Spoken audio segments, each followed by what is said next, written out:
Before we begin, make sure to smash that like button, subscribe to our channel, and click the notification bell for more amazing videos. Woman goes to church. Gut tells her to look behind altar.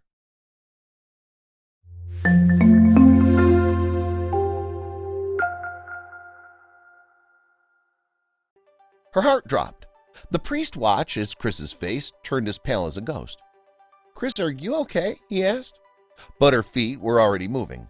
She wasn't mistaken. She didn't imagine this. She climbed the small steps and placed her hand on the big marble stone. Her gasp echoed throughout the church like a ripple in the ocean. Then she felt someone grab her shoulder. It had started out like any other Sunday.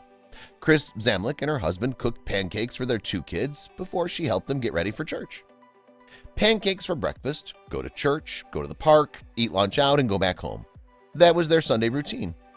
Little did Kris know today would be a Sunday like no other. Kris and her family arrived just in time for the 11 a.m. church service. They sat silently in their row at the back of the church as they listened to the priest preach.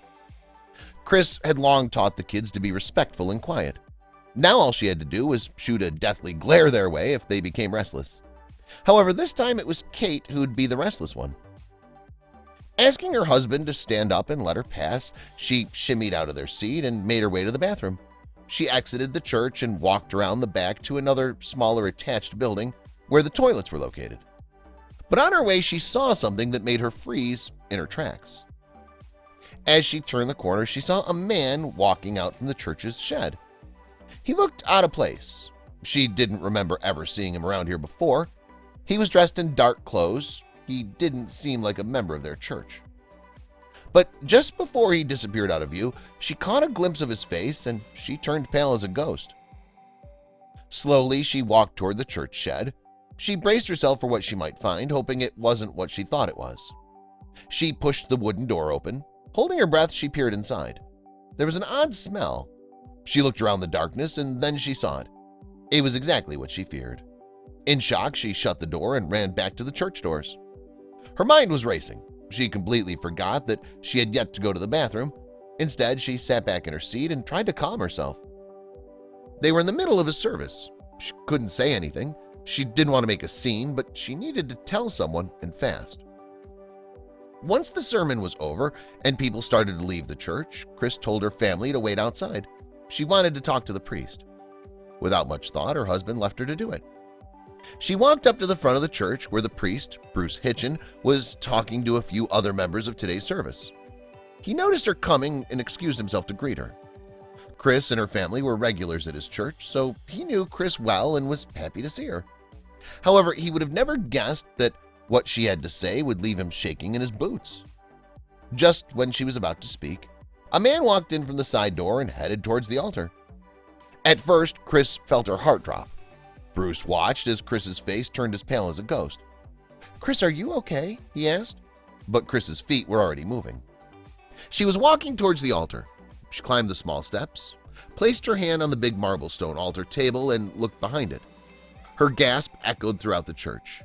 Then she felt someone grab her shoulder. Her heart pounded as she took in the sharp features of the man kneeling behind the counter cleaning. She wasn't mistaken. It had to be him. She turned around to see Bruce's hand on her shoulder, his face concerned. "What is it, Kris?" he said. "Gordon?" Kris whispered. "Gordon, is that you?" Her eyes welled with tears. Who was he? What was happening? Kris Zamlik went to church like any other Sunday. Only this time she went to church and found her long-lost brother. She hadn't seen him for 22 years. She'd spent the last 10 years searching for him and always came up empty.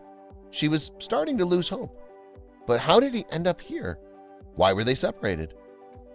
Gordon Petrie moved away with his mom when their parents got separated some odd 22 years ago. It was an ugly divorce, which would leave the siblings never to set eyes on each other again. However, life wasn't easy for Gordon. He got involved in the wrong crowd as a teenager and had been a drug addict ever since. He'd been living rough on the streets for the last 3 years and found refuge in the church.